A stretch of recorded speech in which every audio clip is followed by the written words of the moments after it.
there's not an exact science to it, but what do you think is the biggest disconnect between certified critics and audiences on Rotten Tomatoes with The Acolyte? I'm kind of surprised to see an 83% skew positive. I put out a short this week on how the Rotten Tomatoes TV system doesn't work. It doesn't make any sense. Because when you see a score for a movie, the critic has seen the full movie and reviewed the full movie.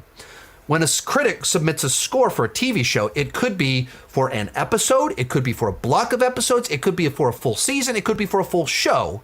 And then they mash all those numbers together and you get The Acolyte has an 83%. Well, what on earth does that mean? So the people that are Rotten Tomatoes certified critics that are doing week-to-week reviews of the films and not roasts of the film are people that like the show and are really digging it, so they're giving it positive reviews. When you look at like that 13% from audiences, you get the whole discussion about review bombing and like, well, no, people really don't like the show. That's true. There's a lot of Star Wars fans that don't like the show. They don't like what it stands for. They don't like who's making it. They don't like the statements that are being made. They don't like what it's saying about the Jedi. All of that is true. When you talk about review bombing, though, it's when there's like unusual behavior. When you look at the score curve and there's an unusual number of 10s and 0s, that's called review bombing. When there's just this disproportionate number of crazy extreme scores, that's because unusual behavior is happening from people trying to pull it down and people trying to raise it up, where legitimately they're defending it and legitimately they don't like it. But is this a person that regularly reviews shows? I doubt it. Like I read an article that said that The Acolyte already has like dramatically more reviews counted for it than all these other Star Wars shows.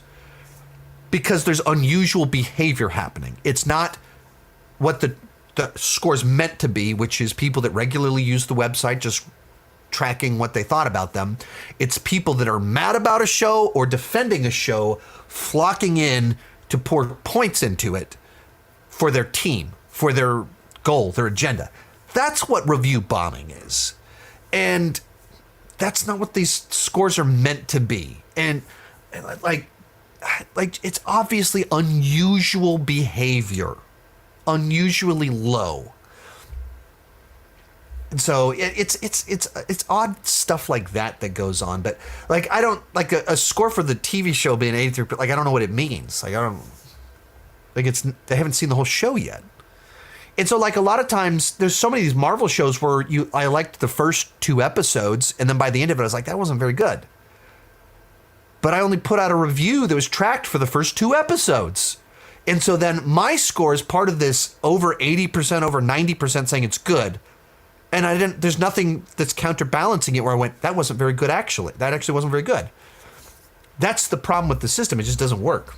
Most of these clips are pulled from my Patreon live streams. I do about 6 live streams every single month. For $2 per month, $20 per year, you can get access to all the exclusive videos and live streams. For $5 per month, you get your name on my end card. At the top tier, you get a 30-minute video chat with me each month. The link down below in the description has more information.